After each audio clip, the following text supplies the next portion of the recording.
Welcome to Metabolic Matters podcast, where we embark on conversations with thought leaders, disruptors, change agents, and passionate souls. Together, we'll delve into what truly matters to them.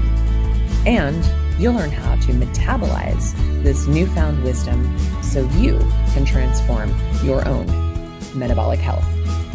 Now let's meet today's guest. On this inaugural Metabolic Matters podcast, it is an honor and a privilege to commune with someone who seems to find words and take action that resonates deeply with me and the mission and vision of the Metabolic Terrain Institute of Health. Please join me as we step into the world of Dr. Zach Bush, a visionary who dances on the edges of convention, challenging the boundaries of science, health, and human potential.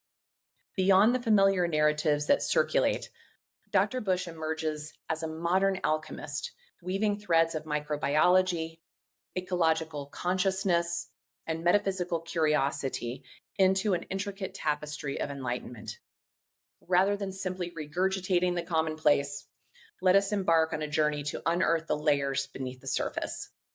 Dr. Zach Bush is not merely a physician, he is an explorer of the human ecosystem, investigating the symbiotic relationships that connect us not just to each other, but to the very soil from which our very existence springs. His perspective stretches far beyond the confines of a lab coat. It reaches into the heart of our interconnectedness with the earth itself. Beyond his many achievements, his unyielding quest for truth sets him apart. Dr. Bush is not content with accepting the status quo. Instead, he peels back the layers of dogma to reveal a deeper understanding of the intricate dance between health, environment, and consciousness. His wisdom unfurls like petals of a flower, each one holding a unique fragrance of wisdom, revealing novel ways to harmonize our bodies, our minds, and our souls in and within the world around us. So let us explore the unconventional. Let us delve into the essence of Dr. Zach Bush, an iconoclast, a healer, and a philosopher of the earth. His story is not one-dimensional. It's a mosaic of revelations that challenge, provoke, and inspire. Prepare to be captivated, for Dr. Bush beckons us to step off the beaten path and embrace a new narrative, one that transcends the ordinary and ushers us into the realm of limitless possibilities. This episode is brought to you by Chemothermia Oncology Center. In the complex world of cancer treatment, it is crucial to choose a center that doesn't just aim to attack the tumor, but one that supports the patient integratively. At Chemothermia, the commitment is clear. Expand the paradigms of cancer treatments with the ultimate goal of creating a comprehensive treatment model, a model which supports you while not just focusing on the tumor. Chemothermia understands the fundamental role of cellular metabolism in health, an overlooked area that is attracting increasing attention across the medical spectrum. By focusing on cellular metabolism, they work to balance and support this crucial system against both the debilitations of cancer and its treatment, increasing the patient's resilience to both. Because every individual's metabolism is unique, Chemothermia believes in a personalized, integrative, and a metabolic approach to cancer treatment. Their commitment is to offer treatments tailored for each patient, ensuring the highest chance of success. Chemothermia Center, where the cancer journey is personalized, where you are supported, and where hope thrives. Learn more at chemothermia.com. That's chemothermia.com. Wow. I'm just going to take a deep, grateful breath to be here with you, Dr. Zach. This is incredible. From the moment I heard you, you literally inspired, mesmerized me, and have done so for years. The first time I ever got to hear you really in person speak, even though I'd heard you online and knew a bit about you, and of course about at that time, I don't even remember the name of your company in the beginning. We'll go back to that in a little bit, but I know it is Ion Biome now. But just to hear you at the Acres Conference, this gathering of these beautiful farmers and ranchers from all over the country, some even from all over the world, there to listen to you as the keynote speaker. It was such a beautiful discussion. I mean, you brought the entire audience, myself, to tears, and I was honestly too shy to come up and speak to you after. And I think I literally tear up, if not even ugly girl cry, every time I hear you speak or present, because you just touch a chord in myself and so many. And so it was a joy to be with you again in person this summer, again, to watch a group of huge, there was over 2,000 people at this conference, this integrative personalized medicine conference in London. And you took us all home.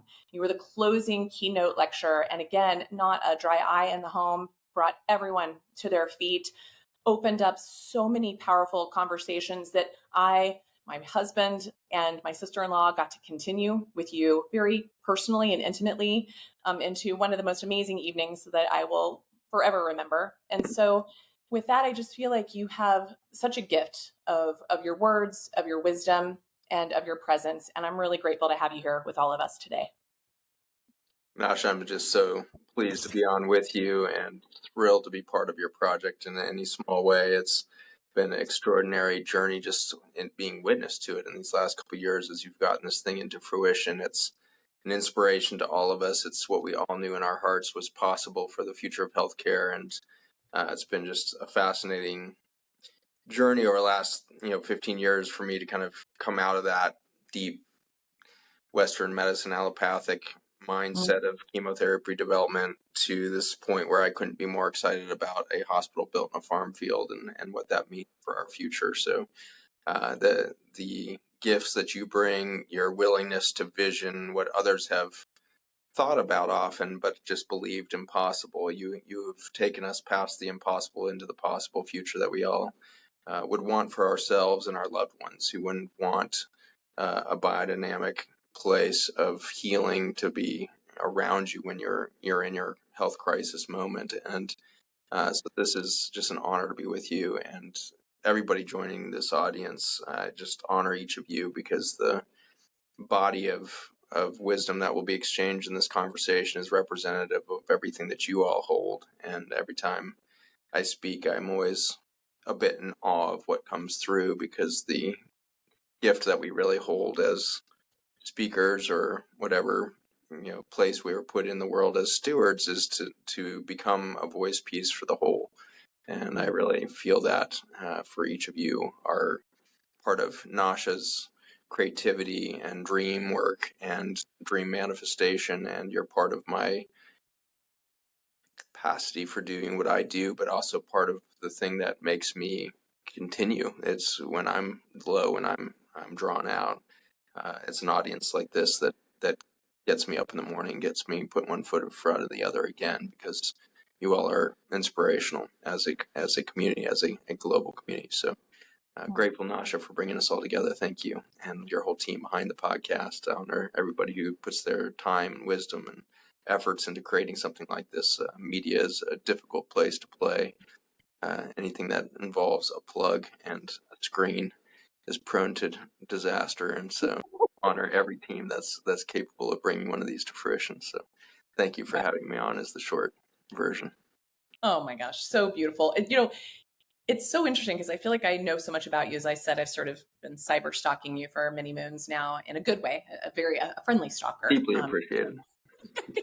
And turning many other people on. It's just really beautiful to say your name and people light up out there in the world. But one of the cool things I learned about you in your CV was you received, I don't know, somewhere in the early 2000s, I believe, after your medical career, you received some type of a really interesting award, the Paradigm Shifter Award. Okay, and first I would imagine that actually you would have a wall of these displayed. So please tell me what that was all about. That was from the what do they call themselves? Association of Integrative Medicine. Screwing up their acronym there, but the Association of Integrative Medicine globally there was run by the president, Lee Cowden. He's one of my heroes in life. And that whole group was where I started to debut the science that my laboratory was bringing out in 2012 and 13. And this was a group of doctors, 4,000 doctors globally that had long been trumpeting the need for an alternative viewpoint on health. And had, created a lot of the common terminology that we've all become, aware of, if not indoctrinated to, around, chronic Lyme disease and gluten sensitivity and leaky gut, and words that have become now commonplace, which at the time were considered, quackery and crazy talk. And to the credit of all these doctors, it had been done entirely observationally. In those 4,000 doctors, there was, really a paucity of basic science laboratories and everything else to prove out the clinical findings and conclusions they were coming to through the best laboratory in the world, which is human intuition. And so they were utilizing their intuition to ferret out these new truths in the chronic disease era.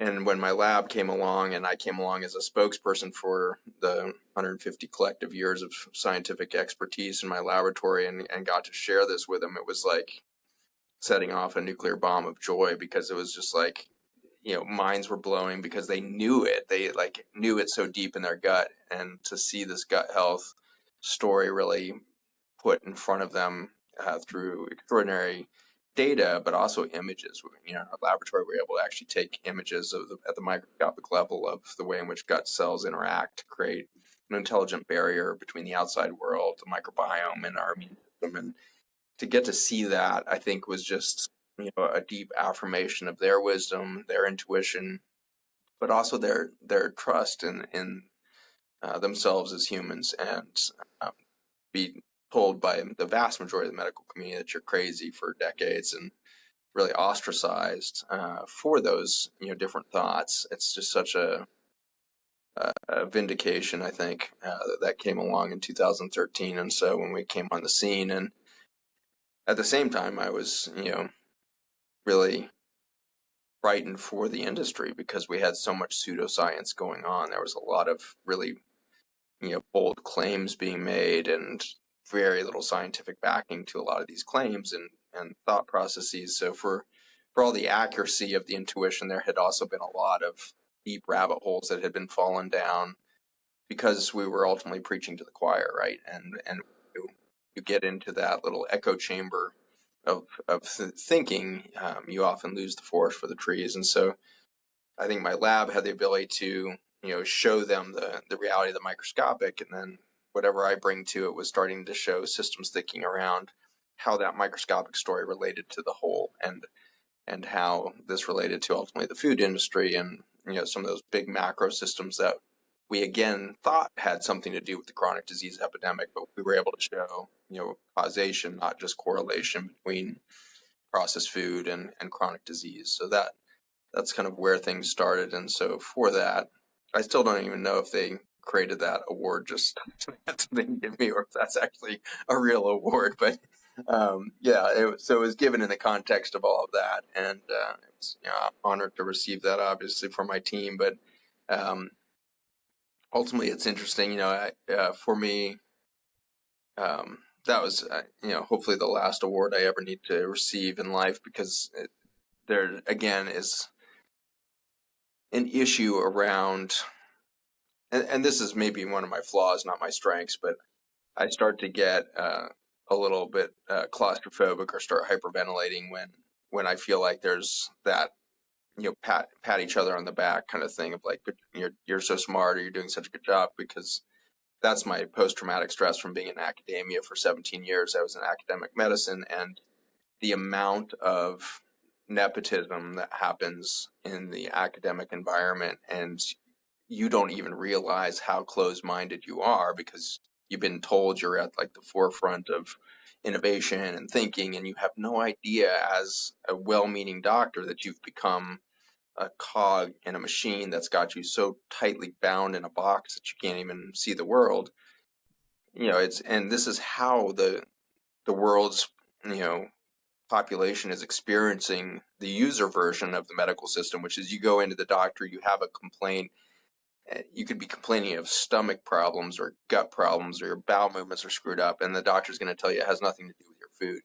And as just an intuitive being, you're just like, that can't be. And this person seems intelligent and they seem very educated. How is it possible that they don't think what I'm eating is And the answer is because they grew up in a system where the blinders were on, the layers of denial were so deep that your capacity for creative thinking or systems thinking had been slowly ground down to near zero. And for that, you become a technician of the pharmaceutical industry, and you become a technician of diagnostic testing rather than actually listening and becoming an intuitive partner to the patient in a journey which is intrinsically magical, because that is a freaking 70 trillion cell organism that came out of one cell in the self-organized in the womb of their mother, and then animated by some ancient soul and came leaping forth with a character and personality that could not be defined within the genomics, and the spiritual being is now present. And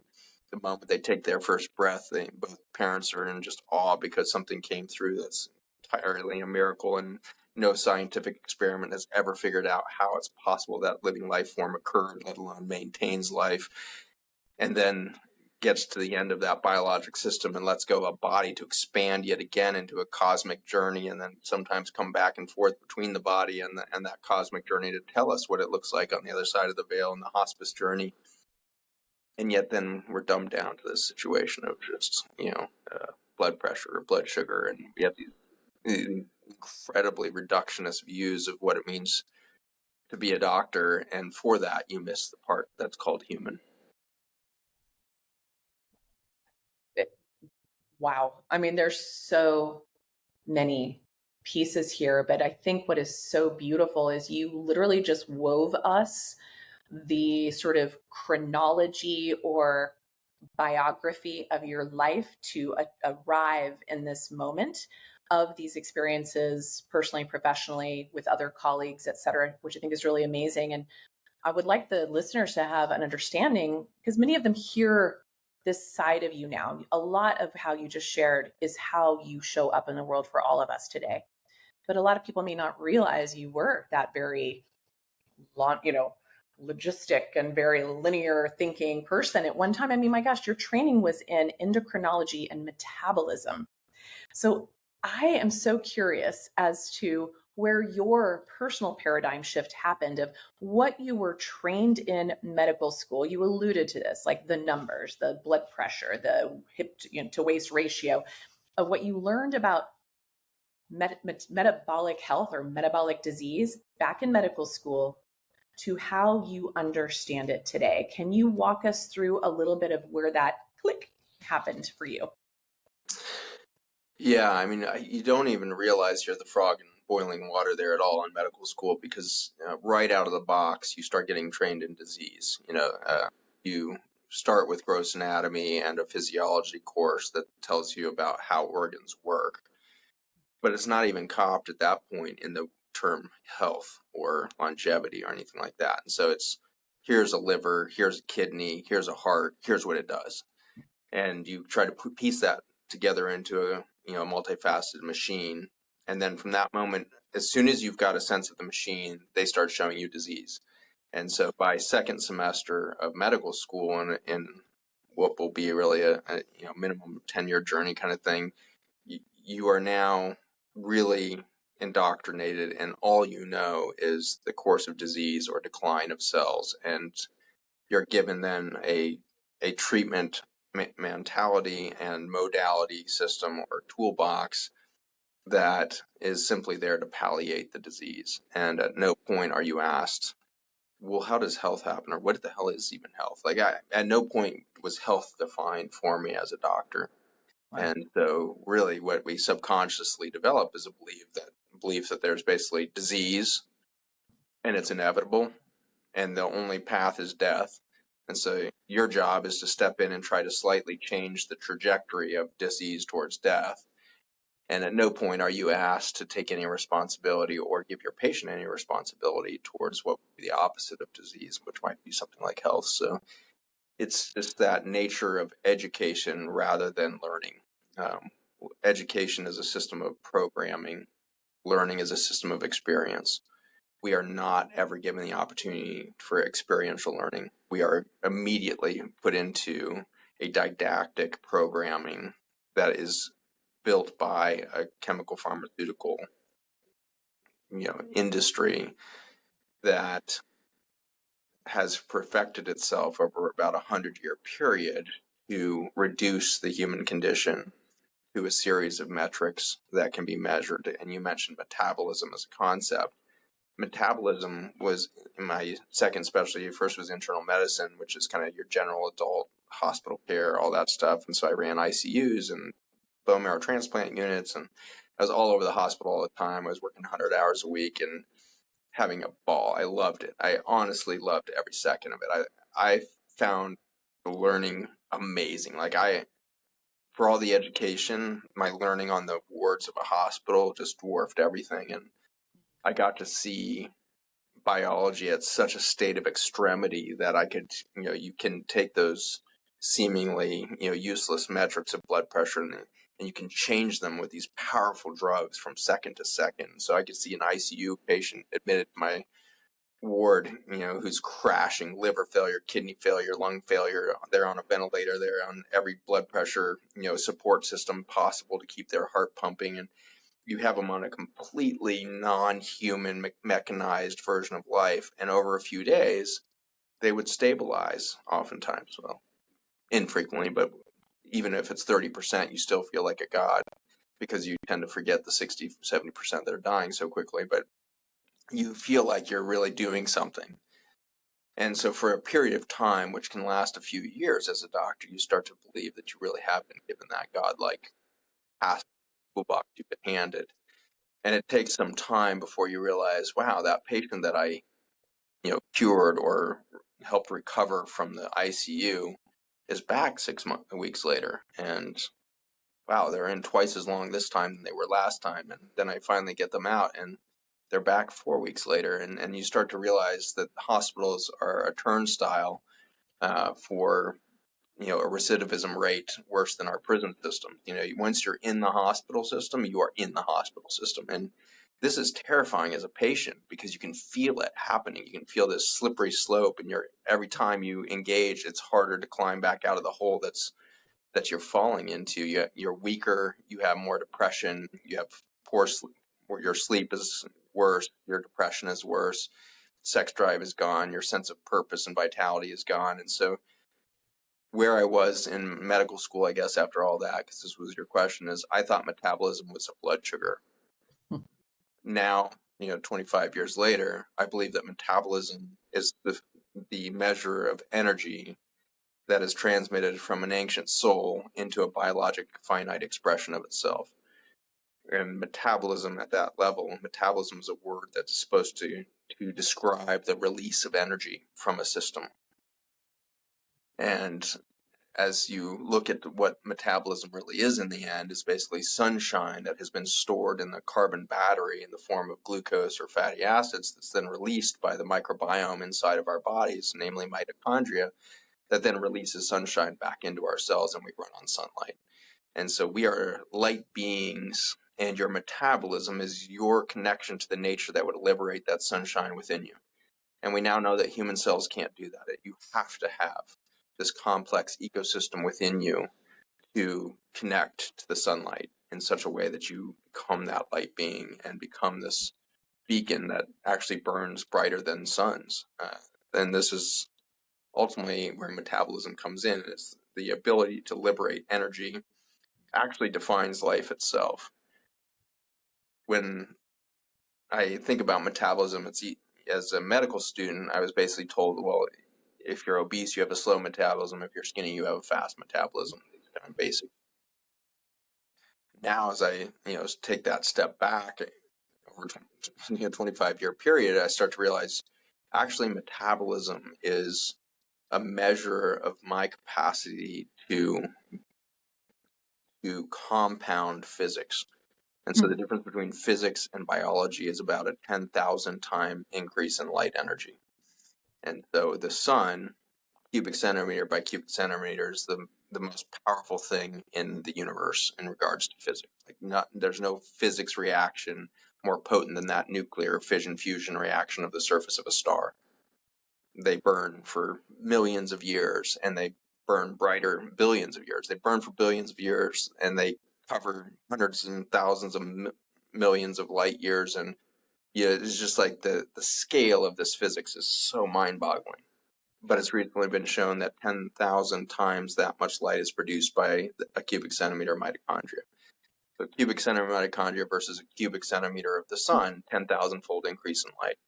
So what is life? It's a 10,000 time improvement on physics in its capacity to consolidate light energy. And so that's what I've learned over the last 25 years, being with people and being with humans on their journey. And really what, taught me that in the ICUs in spades was death and watching people burn brighter towards the end of life in some bizarre way. And it often came through as these moments of near spiritual enlightenment where they would come back from coma states or unconscious states, and they'd suddenly come so present that it scares you as a being to be present with these individuals that suddenly are so present. They look at you as if they can see your ancient version of yourself or something, and they say something to you that just gives you goosebumps at the deepest level and makes you feel very insecure because what they just said doesn't fit with your worldview as a doctor or your worldview as a Christian or your worldview as a Muslim or your worldview as XYZ religious being. You realize there's something outside of biology and religion, physics, philosophy that this person is experiencing in that moment where they're letting go or exiting the biologic state and going back into their infinite nature and then coming back into this finite expression to say something. And so the more I was around that, the more I planted a seed in my head of like, this is what got me into medicine, because I was actually going into robotics and engineering originally, and I wasn't a very smart student. I was always like B plus, A minus student, and Thank God. and I didn't enjoy school at all. In high school, it was something I avoided at all costs, and I spent most of my time in garages building cars and stuff, and ultimately doing construction and building houses, and that mechanical world made a lot of sense to me. And I thought, well, I'm good with working with my hands, I'm good at this mechanical stuff. And then I decided to take a year off, got invited to the Philippines, and saw a child born in my hands, and suddenly was like, wait, there's something here that I now can't unsee, and it's something miraculous that can't be measured by my tape measure, and I can't hammer a 2x4 into this one. Like, there's something here that is beyond the physical realm.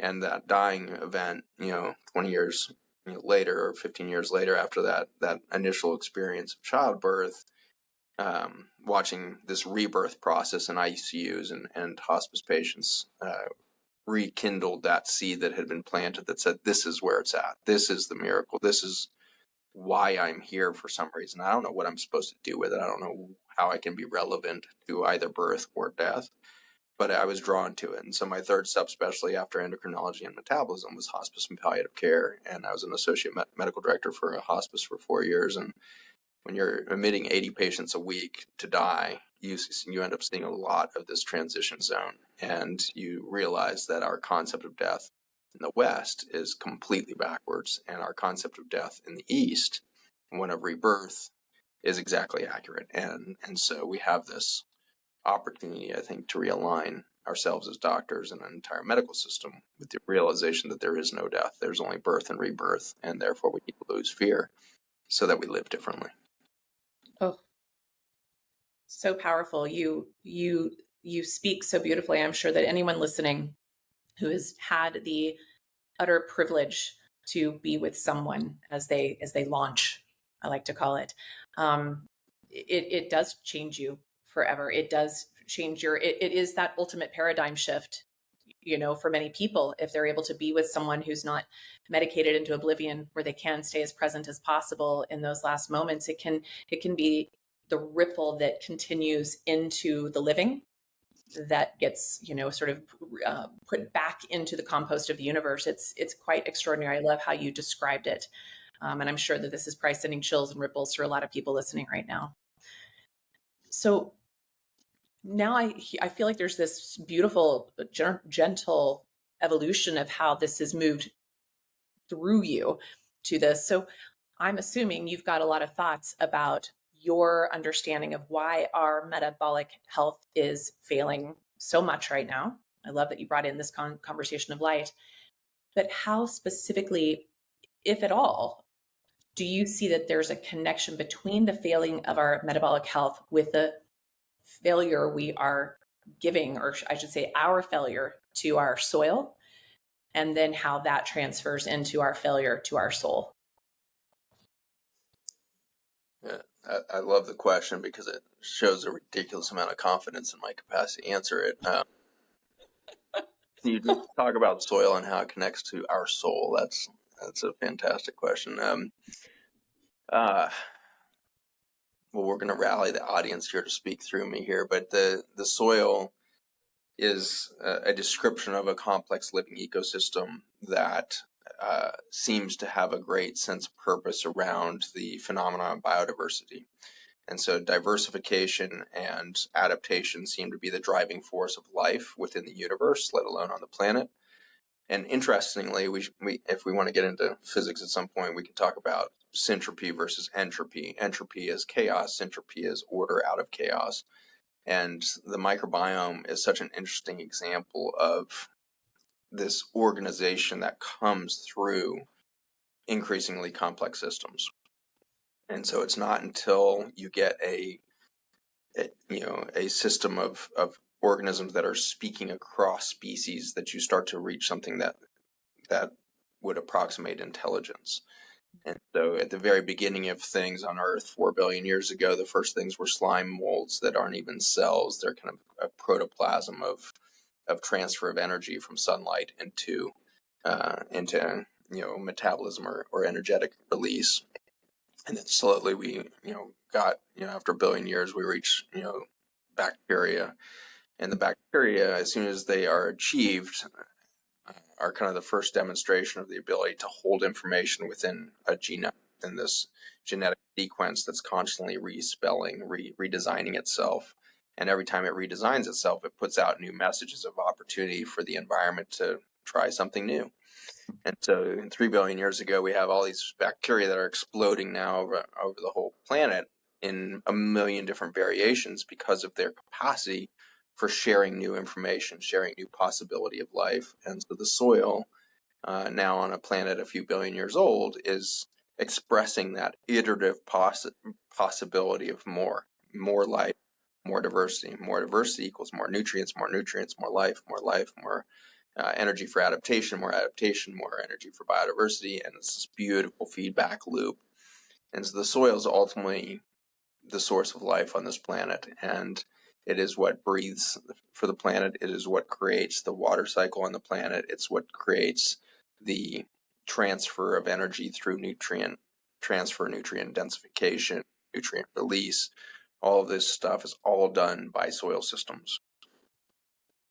Biology took a leap forward about 1 billion years later when we started getting multicellular organisms, and multicellular organisms allowed a single cell to start to differentiate into other possibilities. So now you didn't have to become different species, but within a single species, you could differentiate new possibility. And so you could become a liver or a kidney or a heart. And that was a new innovation that happened through an acceleration of sharing. And so up until that point, we only shared information through what was called horizontal gene transfer, which means you had to actually bump into your neighbor to say, hey, try this new possibility. And your neighbor would reach across the fence and be like, oh, that's cool. I wonder if I could make a bucket out of that or whatever. So it's that kind of barter system, sharing system of, I got this thing. I don't seem to need it. I can't figure out how to do it. You want to do it? And so it's that beautiful sharing economy for the first billion years of life on the planet. And then suddenly we got the ability as a cellular system to send out information at distance. And this is called viruses in traditional scientific talk today, but the word virus is loaded with a bunch of bad baggage and bad PR and everything else over the last few decades. And really a better description of it is used frequently in the medical literature, which is called an exosome.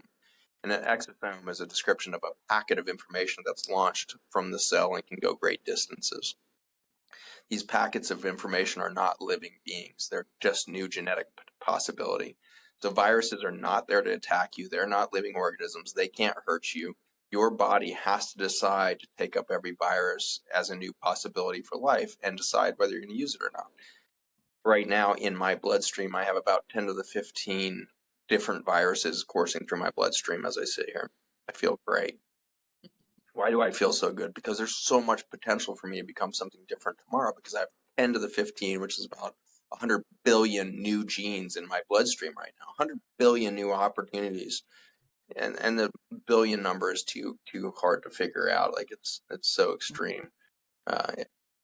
You know, it's those crazy numbers. Like if I was going to give you, I think it's like $1 a second or one of these things, I would give you 1,000,000 in a week and a half.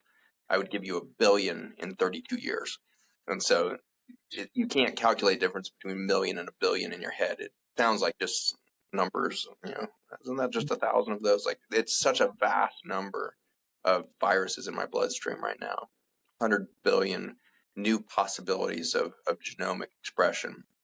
We now know that over 55% of the genes that I inherited from my mom and dad were directly inserted into their genome by viruses. And so am I really from my mother and father, or am I actually the amalgamation of all of nature speaking through her genetic possibilities, from the microbiome of the soils to the microbiome of the air to the microbiome of the ocean? And that genetic pool is massive. And we now know that, while there might be 100 billion viruses in my bloodstream right now, in the air that I'm breathing, the air of the planet, there's 10 to 31 viruses. And so when the news comes out and says, hey, there's a new pandemic and there's a virus attacking, it's like, really? 1 in 10 to the 31 is attacking us? Like, what's the possibility of nature being that nice to us that 10 to the 31 minus 1 was safe, but you put 1 with 30 zeros after it, and now you're in the, quintuple quadrillions, all this ridiculous numbers. Like, you're out there so vast. You're now talking about like the number of stars in the entire universe, and you're telling me that we have one problem. It's not possible. This is a viral pandemic. Pandemic is a change in relationship to nature. That's it. And so if we have symptoms, it's a change in relationship to nature, and the adaptation that comes through fever and sickness is there to improve our genetic code. We do genetic updates all the time, and the process of updating your genome is fever, because now you're making new proteins. You need a big download update. You do this with your cell phone all the time. If your cell phone finally says, you know what, you haven't turned me off in 17 weeks. You are on this thing 20 hours a day. You're running 72 different projects on me. I need a break. Would you please turn me off and turn me back on? And I'm going to update to a new operating system so that I can handle your insanity. Your body has to do that at some point. Your body's like, dude, need the new operating system. And so we're going to shut you down. You're going to have to lay down in bed. You're going to feel like crumb for a little bit, so you don't get up for a second, because I can't figure out any other way to get you to lay down flat. You're going to be so sick you can't even look at a screen. That's a relief. And then you're going to have this high fever that's going to kill all of the cancer cells in your body. You're welcome. And instead we like freak out and be like, now I'm sick, and now I'm all depressed because I'm sick. Why am I sick? I should be healthy. No, you're updating your damn software system. So it's like, this is the reality of life, is there's never a bad moment in life. It's life. It's called life because it's constantly iterating and constantly moving towards more syntropy, which is a higher level of intelligence out of an increasing and complex system. So this is a little bit of the brushstrokes of where we need to go to shake off the fear and start to understand, when we say soil, we're talking about the potential of life. We are so grateful for the support from the Hyperthermia Cancer Institute. At HCI, they understand the struggle and fear that comes with a cancer diagnosis, but they also believe in offering hope and cutting-edge therapy to their patients. Imagine a treatment that not only statistically increases the success rate of other cancer therapies, but also comes with virtually no side effects. Hyperthermia does just that. It's a beacon of hope for those navigating the arduous journey of cancer treatment. Studies have shown that hyperthermia stimulates the immune system, giving your body an additional ally in the fight against cancer, helping you to regain health, vitality, and peace of mind. Located in the heart of Los Angeles, the Hyperthermia Cancer Institute specializes in the administration of non-invasive, localized hyperthermia therapy using FDA-approved advanced ultrasound technology. This innovative treatment targets cancer cells with precision, delivering heat that enhances the effectiveness of both radiation therapy and chemotherapy. At the Hyperthermia Cancer Institute, you're not just a patient, you're a valued individual deserving the utmost advanced and compassionate care available. Join the many who have turned a fearful diagnosis into a story of survival and hope. Discover the difference that hyperthermia therapy can make in your cancer treatment journey. Visit the Hyperthermia Cancer Institute online at hcioncology.com, hcioncology.com, or call 888-580-5900 to schedule a consultation. This episode is brought to you by New Quadrant Foundation.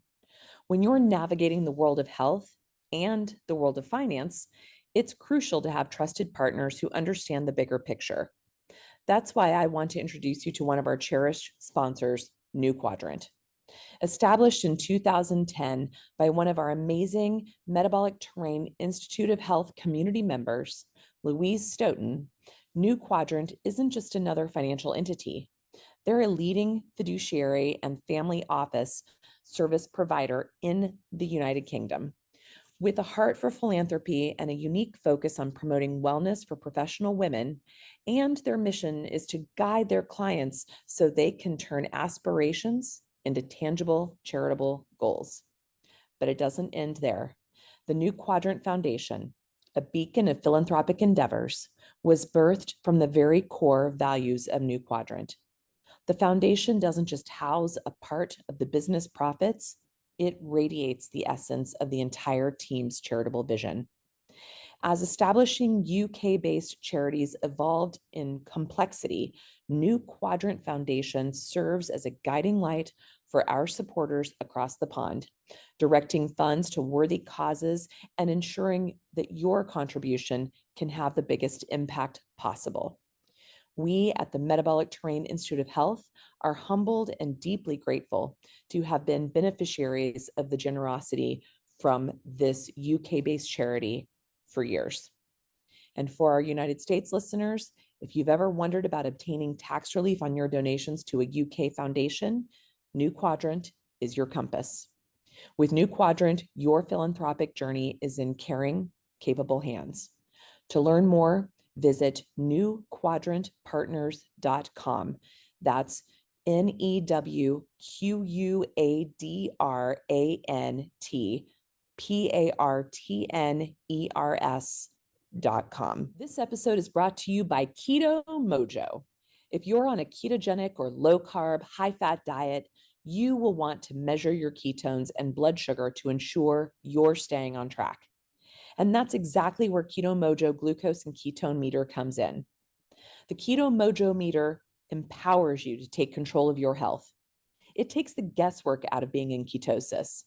It provides fast and accurate readings, helping you to fine-tune and ensure you're getting the results you're aiming for.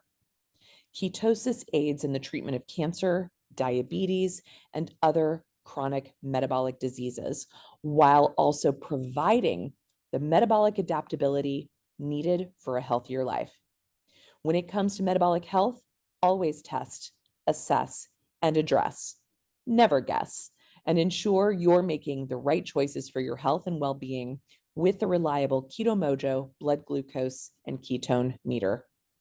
Keto Mojo is giving listeners a 15% discount on blood glucose and ketone meter kits using the code NASHA15. That's NASHA 15. Visit keto-mojo.com, keto-mojo.com, and take the first step toward taking control of your ketogenic diet and your health. Don't guess, test with the Keto Mojo meter. All right, so that's half your question. Hey, first of all, really well done. And before we go into the second part, I just think it's important to really illustrate that when we are given that opportunity to upgrade our system, most of us fail to take that challenge. Most of us suppress, ignore, override, etc. And so I just think that hearing this through you in this way might land differently for people next time they reach out for that acetaminophen next time they have a little bit of a dull fever, and look at this more as an opportunity for an upgrade. So I just want to leave that before you move into the next phase of where the soil meets the soul. Absolutely. I wish everybody could. Well, actually, it's really good that nobody can watch me in my usual process of getting sick, because it's probably not socially appropriate. But the reality is it's a freaking celebration. And so when I start to get sick, I know that this is my next opportunity. And I know that my body has chosen this opportunity for me, because the decision to make a new protein, i.e. take in a new viral information thing and turn that into a protein and go through this upgrade, is the most regulated step that we've ever discovered in biology. It takes 200 different decisions at the microscopic level to go ahead and make that new protein. And so you've done 200 checks and balances to say, are you sure? Yes. Are you sure? Yes. But is it okay if I do? Yes. Do you really want this? Yes. 200 times you have to answer the question, am I going to make this? In every single cell, you have to decide that. And so this whole concept that the virus takes over a single cell and explodes it and proliferates itself, it is such an erroneous old story that's based on science of assumption and fear from 40 years ago, and has nothing to do with our current understanding of genomics or life. At any rate, when I start to get sick, I'm like, wow, my body is giving me the opportunity to shift something radical within me. I'm literally going to have a different body in 4 days than I've ever had before. And I'm actually going to have a different body than any human has ever had, because the way in which I'm going to express this new protein has never been done before, because I'm such a unique organism. And so that is pretty wonderful to realize, wow, this is going on that hike and suddenly finding that secret cave, and you opens with an abracadabra word that you just thought of, and then the cave opens and you can walk in and it's like a cathedral from Atlantis, something like that. That's your next virus. You are about to walk into a new possibility for reverence of life, for the expression of life. So that's step one, is get excited. Step two, respect how it feels and honor how it feels.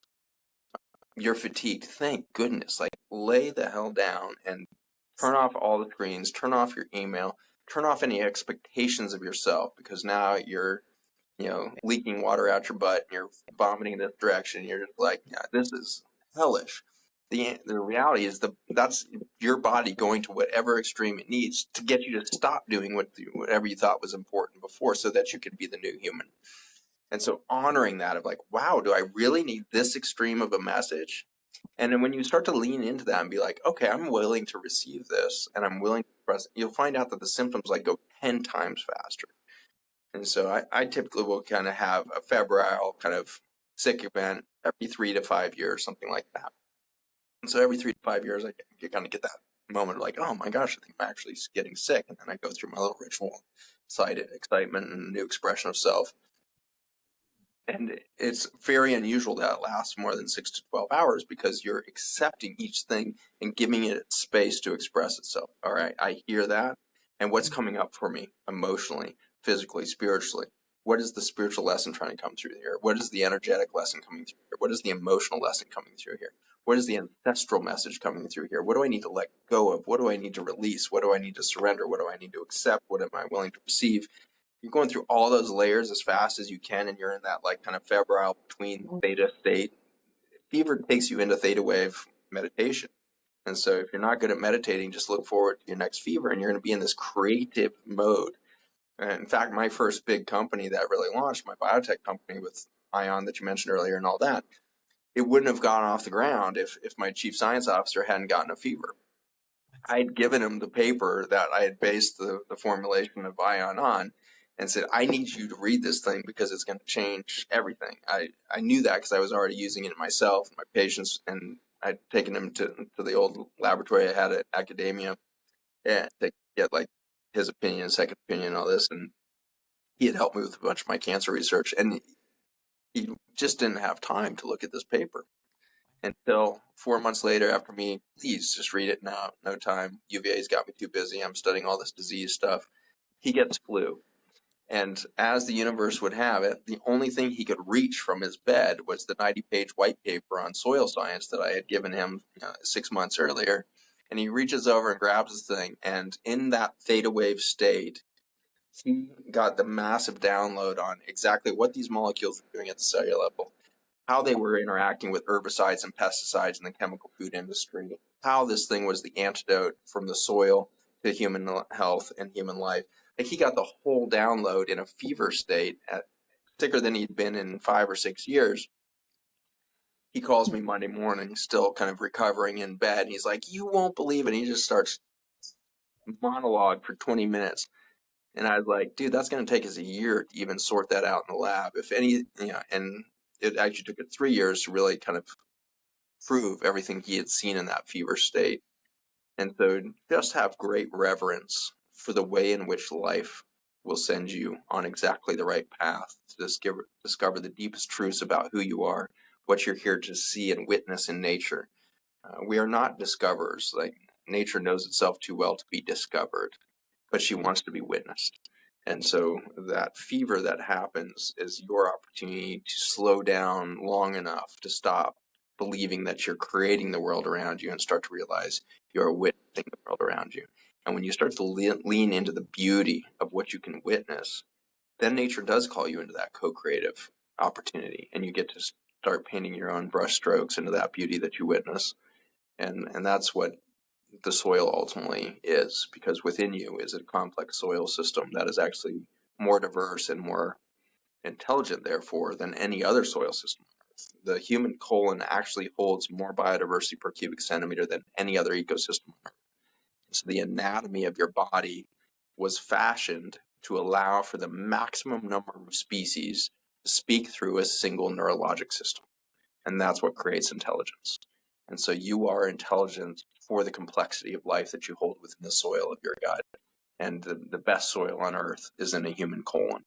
And so this is really what we're being called to do, is speak for nature, be the voice box for the complex ecosystems that have devised themselves out of the soil systems, out of the ecosystems, out of the micro and macro flora, fauna, everything else for 4 billion years. You now speak for the trees. You now speak for the soil. You are the Lorax.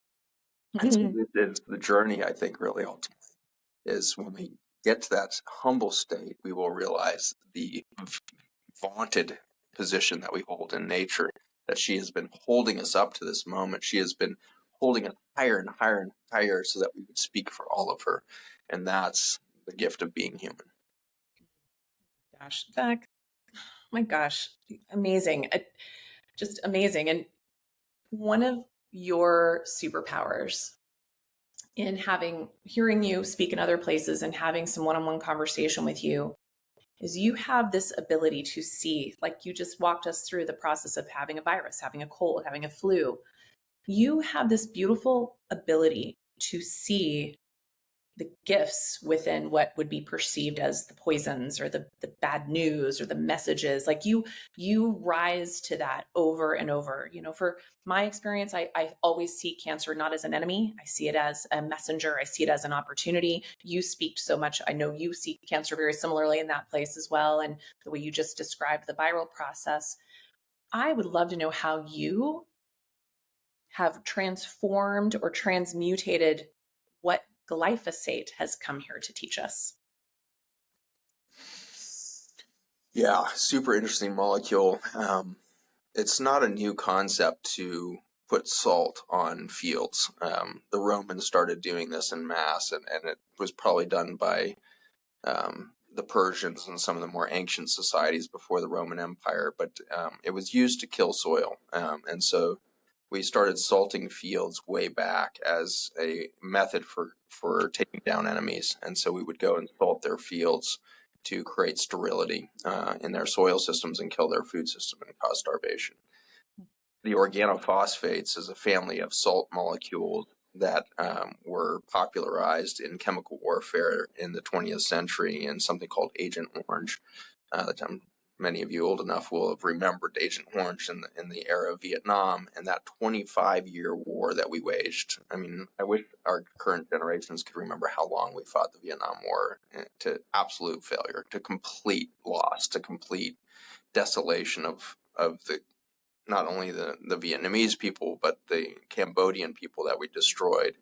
And that's actually interestingly where my life began, was with the Hmong people.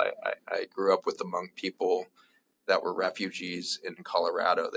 A large group of Hmong refugees from Cambodia were sent over. They were the indigenous peoples of the Cambodian forests and rainforests that were along the Ho Chi Minh Trail that we bombed out with Agent Orange.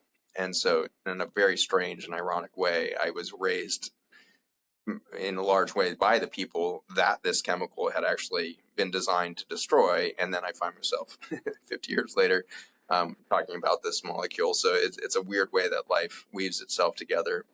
And ironically, those Hmong people, well, this is kind of tripping me out right now. I haven't actually put all these dots together before, but the Hmong people were the ones that taught my mother how to garden and taught her about soil. And so my earliest childhood memories are walking to the community garden outside of the Section 8 government housing that I lived in.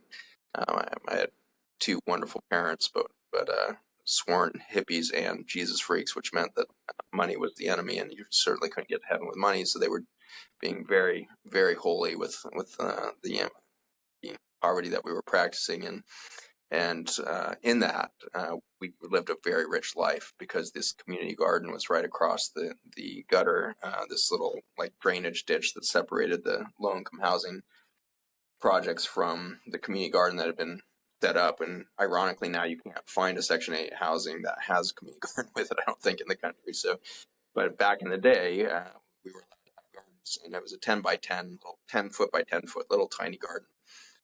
And these Hmong women, each with their 10-foot plot, would squat in the middle of these gardens in their indigenous gowns that were, ground length black gowns that were embroidered to the hilt, and they looked like flowers of some exotic kind themselves. And they would squat in the middle of these gardens and talk across those strings, and there was this community that was speaking across boundaries. And as you start to look at glyphosate as a molecule that came out of the Agent Orange effort to destroy the Vietnam jungle, Agent Orange was known to be a carcinogen by the time that war was over. We had lots of soldiers that were developing all kinds of skin cancers and pulmonary respiratory problems and diseases and cancers and all this. So we knew it was carcinogen. And so that wasn't going to be working for, some sort of non-warfare methodology, it didn't seem. So we came up with a slightly different salt. And so Monsanto, which had been the company that had developed Agent Orange, bought the patent for another organophosphate that would become the glyphosate molecule. And that glyphosate is the description of a phosphate salt that sterilizes and destroys the vitality of soil systems, which makes it a very potent weed killer. And as I'm sitting here thinking about those Hmong people, I'm kind of tripping out, because just as each woman sits within her cell as kind of the metabolic center of that garden, and her efforts were creating biodiversity, and each one had 30 or 40 food species in that little 10-foot garden, and she had the boundary of the cell wall, her little string around her thing, and she was speaking across the boundaries to the people around her. And in that, there was this incredible culture that was able to be transplanted from South Asia all the way to Boulder, Colorado, because there was communication across well-held boundaries that fostered biodiversity. Glyphosate, Agent Orange or glyphosate come along, and what that chemical does is destroy the boundaries. And it also destroys the biodiversity within the garden, the soil system, and in so doing, it causes a failure of communication. And so the opposite of what was happening in that community garden is what organophosphates do. It destroys each of the layers that would lead to a complex society, culture, thriving system of humanity. Glyphosate, our laboratory has shown over the years, starts by breaking down the boundaries of the gut cells. And when those fall apart, you get leaky gut, of course, but you also get immediate chronic inflammation. And so you get this chronic inflammatory game started at the gut lining, which is where 80% of your immune system lies. And so your immune system now is fighting everything, and everything is reactive. And that constant reaction to overwhelm that is now being experienced through that leaky gut now manifests throughout the whole organism, and you get overwhelm of the mental health, collapse. You get overwhelmed with the immune system, and you're prone to disease. You're overwhelmed with the cardiovascular system. You got heart disease and blood pressure and all the things. Overwhelm of the caloric failure to get metabolized into energy, so it all backs up into obesity. And so obesity happens due to a failure of the soil. The soil is where all the energy is mobilized, the mitochondria inside your body, which are the tiny little bacteria living inside your cells. When those mitochondria fail from the chemical pressure, which is the second thing that the glyphosate molecule does, breaks down boundaries, then destroys bacteria and mitochondria. And so you no longer have the workforce to deliver the nutrients, the bacteria, and you no longer have the ability to mobilize the nutrients, the mitochondria. And so with that two-step mitochondria or microbiome kind of desolation that's caused by this cellular destruction of you develop the global chronic disease epidemic. And so we added this chemical in 1976. And by 1981, we had a global obesity problem that was most evident in the U.S. and that kind of spread globally as we spread farming practices. By the early 1990s, we had an immune system dysfunction, gluten sensitivity, celiac disease, chronic pain syndromes, chronic fatigue syndromes, fibromyalgia. By 2001, we had an epidemic of Alzheimer's and Parkinson's emerging in men and women. We had autism and attention deficit emerging in children. By 2011, we had a cancer epidemic that could have never been dreamed up. Today, in 2023, we're facing everything going through the roof in regards to this chronic disease epidemic. And we're losing relationship ultimately to the viruses. And we lose relationship to the genetic potential of the life. That means we have failed to make ourselves part of the future of life. When you see a pandemic, that is humanity stepping out of relationship to the future of this planet. And so if we can't handle the genetic updates of the future, we are ruling ourselves out as a future participant in there. So this is what extinction starts to look like. And now in 2023, you can start to see what that really, what drives the mechanism of extinction is infertility. And 1 in 3 males is now infertile by sperm counts in all Western countries. And now in Eastern countries, India is now fast on the heels of the West. 1 in 4 women in the West has polycystic ovarian syndrome, and then a whole myriad of infertility causes beyond that. 1 in 4 women with just polycystic ovarian syndrome. And so you get this cascade of dysfunction in the fertility thing, and that as we hit 2050, we'll predict that it's going to be a rare thing that anybody has natural birth anymore. It's all going to be in vitro fertilization. And that's what extinction starts to look like, is less and less likelihood of being able to survive that journey of disease as it continues to manifest. So that's what glyphosate does. And you asked me to tell you what was good about that. And so I can tell you like wah wah wah. Yeah. Good thing is that it did exactly what I just told you, is it broke down all the boundaries, it destroyed the soil systems, and it changed our relationship to nature itself. And if you look back at our 300,000 year brief history of humankind, we are a blip on the radar in life on Earth. We have needed a complete reset so badly because somewhere along our development of intelligence, we developed the fear and guilt and shame that we were separate from nature. And we developed stories of mythic stories, religious stories, all kinds of stories about our separation and divorce from the garden. We got kicked out of the garden. And when we got kicked out of the garden, we had to develop an egoic shield to protect us. Shame was the first symptom of being kicked out of nature. And so we felt this shame towards it. And then as we started to see it as our adversary, we began to feel guilty as the cancer on the planet that was extracting and destroying her ahead of us. And for that, we started to see our own fragility, and we developed fear that maybe we aren't as strong as we thought we are. Maybe nature is stronger than us. And so we have this fear, guilt, shame paradigm that's unfolded. And it takes us right back to the very origin of our human history. And no matter what people group or religion you come through, we have this story. And so we have to take ourselves back down to literally ground zero to begin the new journey into the new origin of humanity. And so this is our hospice moment, and we get to rebirth now.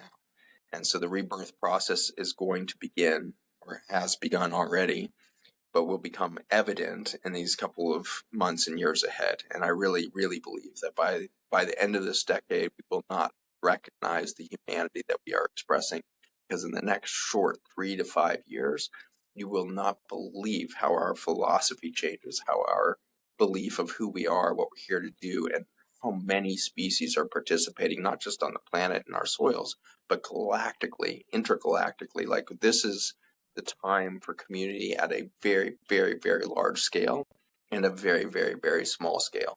And so from the micro to the macro, we are going to discover that we are not only the voice of nature, we are ultimately the heart of our universe. And it is our capacity, the beauty uniquely for our belief of separation from nature, that allows us to step aside. It's like that Archimedes quote, if you give me a platform, I'll move the earth with a lever.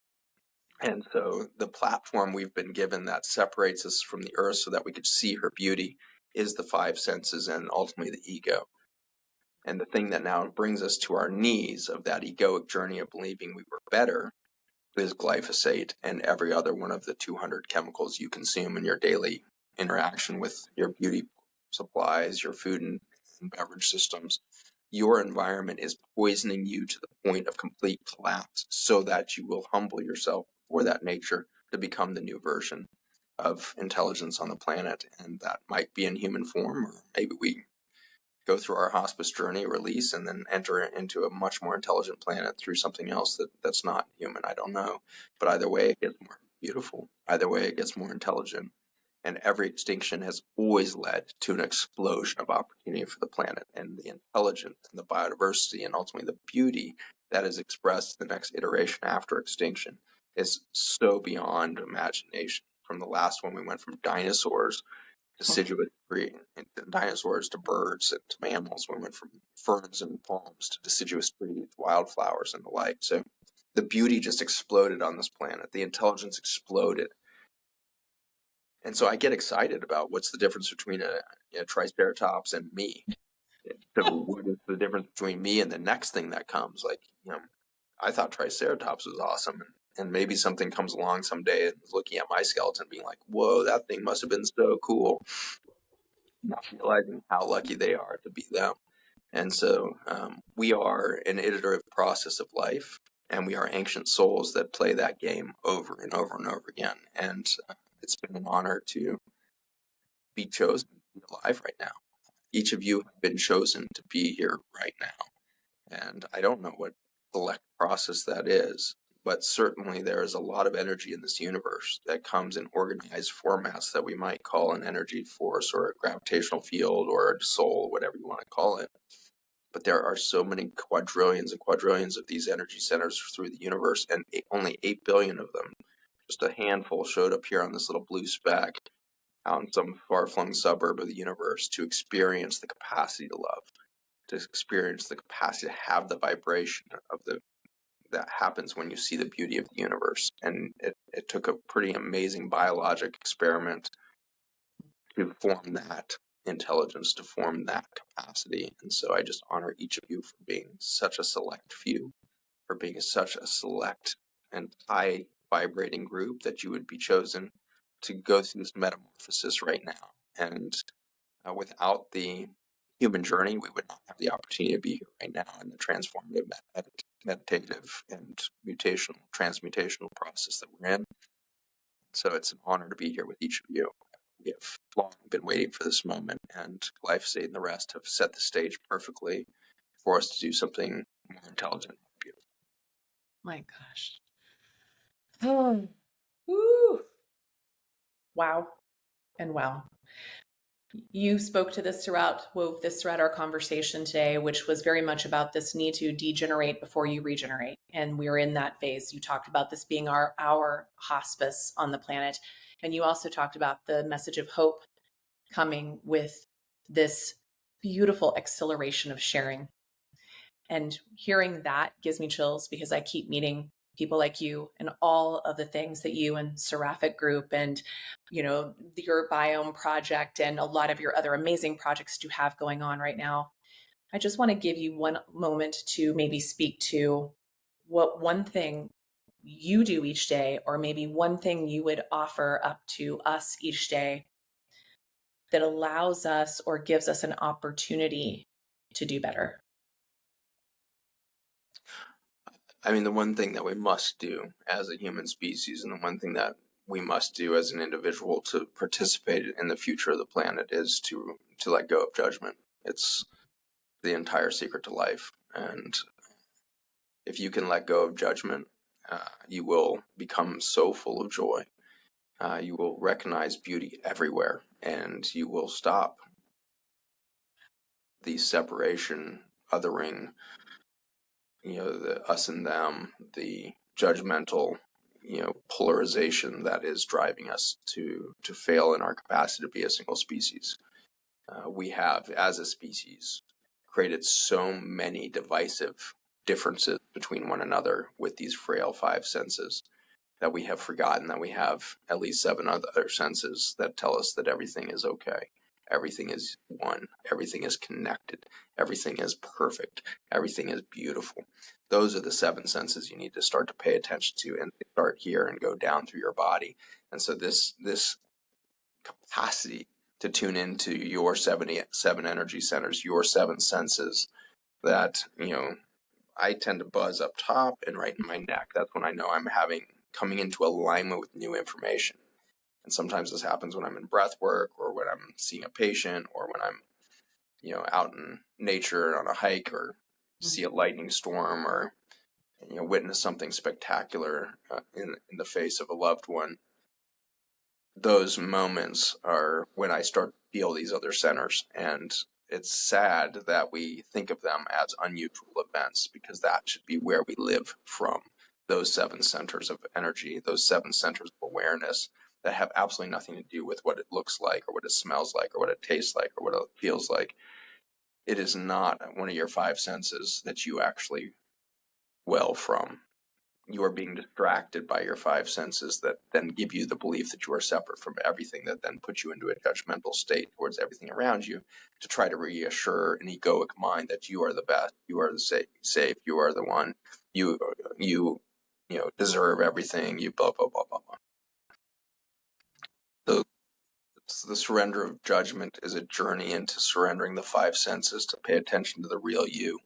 And to start to act from that space will allow you to do things you never thought possible, to attract to you resources, being people, opportunities, finances, whatever the heck is needed for you to do your highest purpose will be attracted to you, because you're now living present, which makes you a generative engine of gravity. Ultimately, you can bend space-time with your presence, because you are 10,000 times brighter than a sun. And so this is your galactic capacity to change space-time, to bend the fabric of the universe to your will, to your imagination, to your creativity, when you become present to those other seven senses. And you can't do that unless you have surrendered judgment. That is the result of your dependence, and ultimately codependence, and toxic relationship that you have with your five senses. Now, I would love to introduce you to one of our sponsors, Hyperbaric Medical Solutions. They are the leading provider of hyperbaric oxygen therapy in the United States, dedicated to helping patients achieve optimal health by bringing the revolutionary healing powers of HBOT. At the helm is Dr. Alan Katz, a distinguished professional with double board certifications in emergency and hyperbaric medicine. With over 3 decades in both fields, his leadership ensures that patients receive nothing short of excellence. Hyperbaric Medical Solutions specializes in the delivery of hyperbaric oxygen therapy, integrating other regenerative medicine and innovative services to fulfill its mission to enhance patients' quality of life and well-being through personalized care plans. Do you want to see if hyperbaric oxygen therapy is right for you? Take advantage of a free 15-minute information session with one of their experienced clinicians. Visit hmshbot.com.